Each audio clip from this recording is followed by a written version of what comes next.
డబ్బు, అనారోగ్యం, ఉద్యోగం, వ్యాపారం అప్పులతో బాధపడుతున్నారా? వెంటనే జేకేఆర్ గురువు గారికి కాల్ చేసి అపాయింట్మెంట్ తీసుకోండి.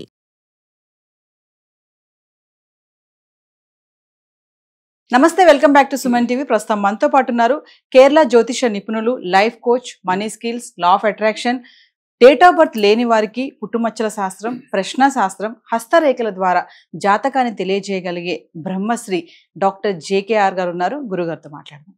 నమస్తే గురుగారు. నమస్కారం. గురుగారు, మహిళలు రోజు ఇంట్లో ఇలా చేస్తే ఇంటిళ్ళ పాది కూడా సుఖ సంతోషాలతో, భోగభాగ్యాలతో మంచిగా ఉంటారు అంటే స్త్రీలు ఏం చెయ్యాలి అంటారు? అంటే ముఖ్యంగా స్త్రీలు చేస్తేనే ఫలితం ఉంటుందా అంటే ఏం చెప్తారు? ఇంట్లో ఇల్లాలు లక్ష్మీదేవితో సమానము అంటుంటారు. అంటే మనం ఇల్లాలని చూసి ఇంటిని చూసినా, ఇంటిని చూసి ఇల్లాలని చూసినా ఎలా ఉంటారో ఇంట్లో అనేది చెప్పొచ్చు అని కూడా మన పెద్దలు చెప్తారు. అంటే ఇల్లు ఎంత నీట్గా ఉంటుందో ఇల్లాలు అలా ఉంటుంది, ఇల్లాలు ఎలా ఉందో ఇల్లు కూడా అంత నీట్గా ఉంటుందని ఒక అంచనా వేయగల శక్తి కొంతమందికి ఉంటుంది. అంటే ప్రతినిత్యము కూడా త్రిమూర్తులు కూడా స్త్రీ శక్తి లేనిదే సృష్టిని చేయలేరు అని కూడా మన పురాణాలు చెప్తూ ఉన్నాయి. అంటే బ్రహ్మ, విష్ణు, మహేశ్వరులు కూడా పార్వతీదేవి, సరస్వతీదేవి, లక్ష్మీదేవి యొక్క సహాయం లేకుండా సృష్టిని చెయ్యలేరు అని చెప్పి మన పురాణాలు తెలియచేస్తూ, అలాంటి చరిత్ర ఉన్న స్త్రీలకి ఈ కలియుగంలో చాలా ప్రాముఖ్యత ఉన్నది. అంటే ఆది కాలం నుంచి స్త్రీకి ఒక ప్రాముఖ్యత ఉన్నది. కొంతమంది తెలియక చేసే పనులు కానీ స్త్రీని గనక అనుకూలంగా, అంటే సానుకూలంగా, ప్రేమతో వారు గనక వీరికి సహాయ సహకారాలు అందించుకునే విధంగా భర్త చేసినట్లయితే, స్త్రీ శక్తి తోడైతే ఈయనకి విజయం ఈజీగా వస్తుంది. చాలామంది చరిత్ర సృష్టించిన, అంటే ఫైనాన్షియల్గా కావచ్చు, ఆర్థికంగా ఎదిగిన వారిని చూస్తే వాళ్ళ వెనకాల, అంటే వాళ్ళ షాడోగా వాళ్ళ భార్యలు ఉంటారనే విషయం చాలామంది చెప్తూ ఉంటారు. అప్పుడప్పుడు మనం మీటింగ్స్లో అట్లా చూస్తూ ఉంటాం. అదేవిధంగా స్త్రీలు నా భర్త నేను హ్యాపీగా ఉండాలి, మా ఇల్లు స్వర్గసీమలాగా ఉండాలి, అష్టలక్ష్ములు కొలువు తీరి ఉండాలి అని భావించే ఏ స్త్రీ అయినా కూడా, స్త్రీలు ప్రత్యేకించి ఇలా చేస్తే వెంటనే ఫలితం వస్తుంది. ఏం చేయాలి అని అంటే, భర్త కన్నా భార్య ముందు లేవాలి. ఇది అనాదిగా వస్తూ ఉంది. ఇప్పుడు ఆ పదం చెప్తే చాలామంది స్త్రీలు నన్ను తిట్టుకోవచ్చు. నేనేమంటున్నానంటే, మీ భర్త ధనాన్ని ఈజీగా సంపాదించాలన్నా, మీరు మీ పిల్లలు హ్యాపీగా ఉండాలన్నా, జస్ట్ ఒక పావు గంట అరగంట ముందన్నా లేచి, అయితే ఇద్దరు లేవచ్చమ్మా, వాళ్ళిద్దరూ సమానమే. నా ఉద్దేశం ఏంటంటే, సహజంగా ఉన్న శాస్త్రం ప్రకారం నేను చెప్తూ ఉన్నాను.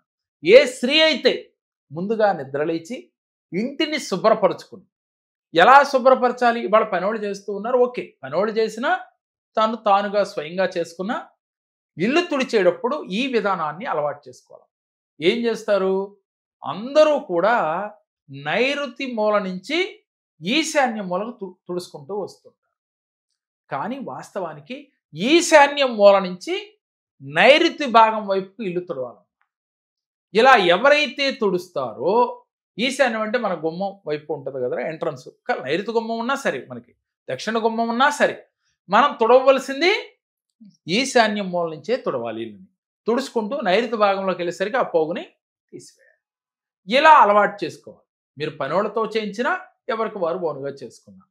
అదేవిధంగా తడి బట్ట పెట్టినా కూడా అలా పెడితే, అంటే ఇంటిని తుడుచుకునేప్పుడు, అంటే వాటర్తో తడి బట్ట అంటారు కదా, తడిగుడ్డ అంటారు, క్లాత్ అంటారు, అదే రకరకాలుగా మాట్లాడుతూ ఉంటాం. ఎనీవే ఏదైనా సరే అది కూడా అలా పెట్టుకోవటం వల్ల వారికి లక్ష్మీ కటాక్షం కలుగుతుంది అని చెప్తారు. వాస్తవంగా ప్రతిదానికి లక్ష్మీ కటాక్షం కలుగుతుందని మన పెద్దలు ఎందుకు చెప్తున్నారంటేరా, అలా అంటే గాని వీరిలో నాకు ధనాన్ని ఆర్జించే స్థితి వస్తుందా, ధనాన్ని ఆకర్షించే స్థితి వస్తుందా అని ఆచరిస్తారని. వాస్తవంగా ఈ విధానం చేయటం వల్ల చాలా అద్భుత ఫలితాలు వస్తాయి. చాలా మంది చేస్తూ ఉన్నారమ్మా, బాగుందని చెప్తూ ఉన్నారు. ఎవరికైనా ఇప్పటికీ అందరికీ తెలిసే ఉండొచ్చు, తెలియని వారు ఆచరిస్తారనే ఉద్దేశంతోనే చెప్పటం. దీనితో పాటుగా ఇంట్లో నెగిటివ్ ఆరా లేకుండా చూసుకోవాలి. ప్రతిరోజు 5 గంటలకే మీరు పూజ చేసుకోవాలి. ఈ పూజ ఎందుకని 5 గంటలకు చేయాలి అనంటే, ఆ సమయంలో ఒక డివైన్ పవర్ ఉంటుందమ్మా ప్రకృతిలో, ప్రశాంతంగా ఉంటుంది. అంటే ఏదైనా ఊరు వెళ్ళాలంటే ట్రాఫిక్ లేకుండా ఎలా వెహికల్ వేసుకుని ఫ్రీగా వెళ్ళొచ్చో, మనం చెప్పే సంకల్పాలు భగవంతుడు చేరటానికి ట్రాఫిక్ లేకుండా ఉంటాయి. అందువల్ల ప్రతిరోజు ఒక టైం పెట్టుకుని ఆ టైం ప్రకారమే భగవంతుడిని ఆరాధన చేయాలి. భగవంతుడిని ఆరాధన చేసేటప్పుడు కూడా పంచభూతాలతో భగవంతుడితో మమేకమై మీరు ఆరాధన చేయాలి.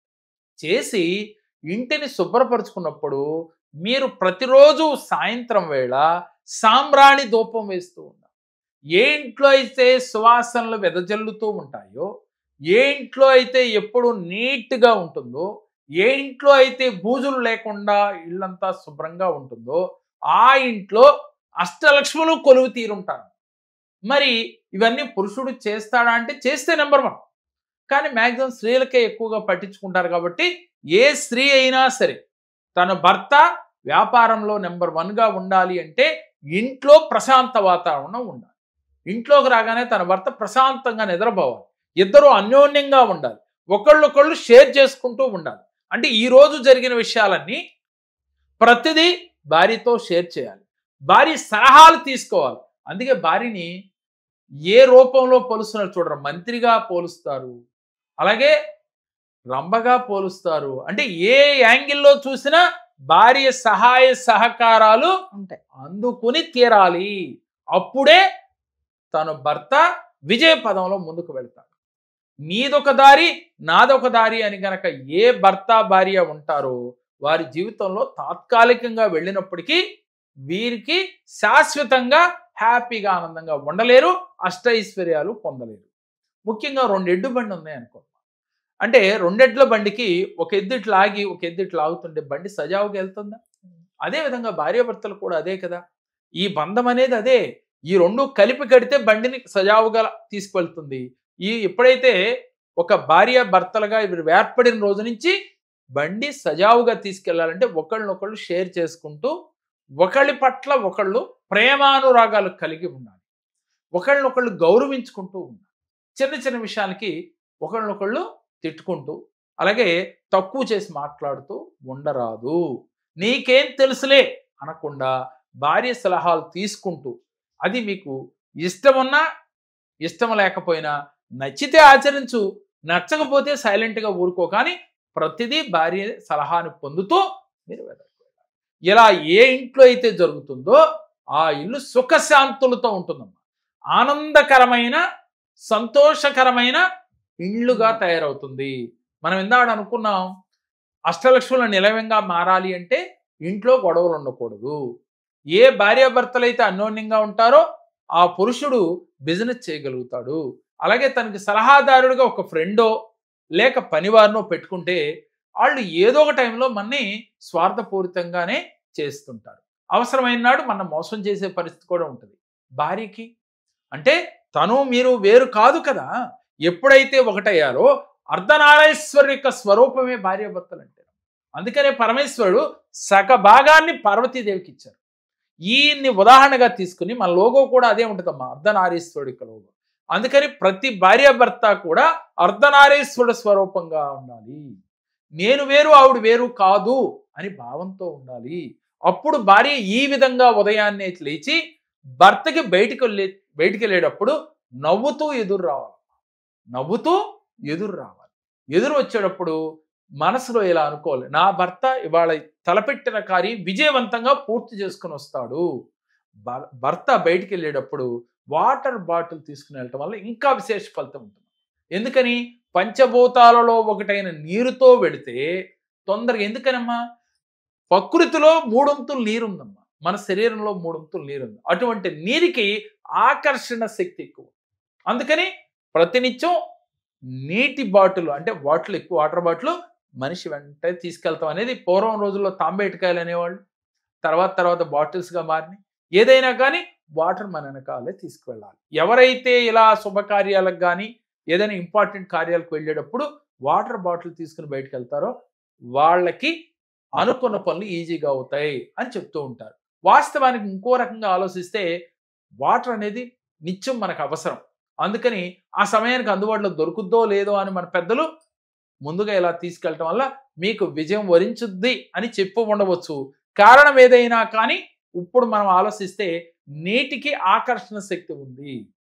అందువల్ల ఈ నీటితో మీరు ఎక్కడైనా ప్రయాణం చేసేప్పుడు వాటర్ బాటిల్ చేతిలో ఉండాలి. ఎప్పుడు కూడా స్త్రీ కూడానమ్మా నిండు ముత్తైదువులాగా కనపడుతూ ఉండాలి. చక్కగా అలంకరించుకుని భర్తకి ఎదురొస్తూ నవ్వుతూ సాగనంపాలి. అలాగే ఏ పని చేసినా భార్య ప్రతినిత్యము కూడా భర్తకి సలహాలు ఇచ్చేటప్పుడు కూడా ఆచితూచి ఇస్తూ ఉండాలి. అంటే ఇక్కడ ఏది మాట్లాడినా అవతల మనసు బాధించకుండా ఒకళ్ళనొకళ్ళు మాట్లాడుకుంటూ ఉండాలి. ఇలా ఎవరైతే దైనందిన జీవితంలో భార్యాభర్తలు ఉంటారో, అలాగే ఏ స్త్రీ అయితే ప్రతినిత్యం ఇలా చేస్తుందో, ప్రతినిత్యము జుట్టు విరబోసుకోకుండా చక్కగా జడ వేసుకుని నుదుటిన కుంకుమ పెట్టుకుని పాపిట సింధూరం పెట్టుకుని ఏ స్త్రీ అయితే ఉంటుందో ఆ ఇంట లక్ష్మీదేవి త్రష్ట వేసుకుని కూర్చుంటున్నాం. అంటే స్త్రీ కళకళలాడుతూ ఉన్న ఇంట్లో లక్ష్మీదేవి యొక్క అనుగ్రహం వెల్లులాగా ఉంటుంది. కాబట్టి ఆ ఇంట సిరుల తల్లి శ్రీ మహాలక్ష్మీదేవి కావాలి అని అనుకున్నవారు ఆ ఇంట్లో ఉన్న స్త్రీ ఈ విధంగా చేయాలి. ప్రతిరోజు కూడా కుదిరితే మీరు మీ దగ్గరలో ఉన్న అమ్మవారి దేవాలయాన్ని దర్శించాలి. ఎవరైతే మీ బిజినెస్లో మీ భర్త బాగా అభివృద్ధి పదంలో ఉండాలని కోరుకుంటున్నారో కుదిరితే ఇద్దరు వెళ్ళొచ్చు. లేని ఎడల ఆవిడైనప్పటికీ కూడా ఇంట్లో స్త్రీ అయినప్పటికీ కూడా అమ్మవారి దేవాలయానికి వెళ్ళి 5-6 గంటల లోపుగా వెళ్ళి అమ్మవారిని దర్శించుకుని ఇలా కొంతకాలం చేసిన ఎడల దాని రిజల్ట్ చాలా అద్భుతంగా ఉంటుంది. దీంతో పాటుగా ప్రతిరోజు ఒక అరగంట సేపు ధ్యానం చేయాలి. అలాగే ఏ వ్యక్తి గురించి మనం ఆలోచించకూడదు. మీ భర్త ఉన్నతంగా ఎదగాలి ఆర్థికంగా మీరు కోరుకుంటే మీరేం చేయాలి? ప్రతినిత్యం మీ భర్త ఆర్థికంగా ఎదిగినట్లుగా, బాగా అతను సక్సెస్ అయినట్లుగా, తన్ని అగ్రభాగంలో నిలబెట్టినట్టుగా, ఎక్కడ మా ఊహల్లో మీ ఆలోచనలో అలా ఫీల్ అవుతూ ఇలా అయినందుకు యూనివర్స్కి, మీరు నమ్మిన దైవానికి, అలాగే మీ ఇంటి దైవానికి, పంచభూతాలకి కృతజ్ఞతలు చెబుతూ ఉండాలి.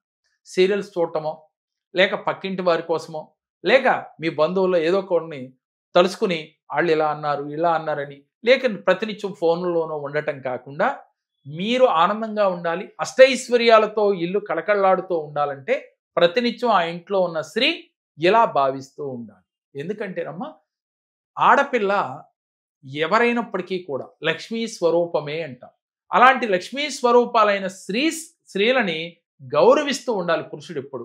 అందుకని ఆ స్త్రీ కూడా ఎప్పుడూ పాజిటివ్ దృక్పథంతో ఉండాలి, పాజిటివ్గా ఆలోచిస్తూ ఉండాలి. పాజిటివ్గా ప్రతినిత్యము కూడా ఉదయం లేచిన కానీ సాయంత్రం పడుకునే వరకు కూడా తాను ఎదుగుదల గురించి ఆలోచిస్తూ భర్తకి ఒక మంత్రిలాగా సలహాలు ఇస్తూ ఉన్నట్లయితే తప్పకుండా ఆ ఇల్లు కళకళలాడుతూ ఉంటుంది. ఆ ఇల్లు ఒక అదృష్ట లక్ష్మిగా మారిపోతూ ఉంటుంది, అదృష్ట నిలయంగా మారిపోతుంది. గురుగారు ఒకసారి అపాయింట్మెంట్స్ గురించి. తప్పకుండా తల్లి, మమ్మల్ని పర్సనల్గా కలవాలి అని ఎవరైతే అనుకుంటున్నారో ఆన్లైన్ ఆఫ్లైన్ అపాయింట్మెంట్స్ అందుబాటులో ఉన్నాయి. ఆఫ్లైన్లో కలవాలంటే హైదరాబాద్, విజయవాడలో ఆఫ్లైన్లో కలవచ్చు. ఆన్లైన్లో కలవాలంటే మీరు స్క్రోల్ అవుతున్న నెంబర్లకు కాల్ చేసినట్లయితే మీకు ఆన్లైన్ ఆఫ్లైన్ అపాయింట్మెంట్ వివరాలు మీకు తెలియజేస్తారు. సమస్య ఏదైనప్పటికీ కూడా పరిష్కారం ఈజీగా పొందవచ్చు.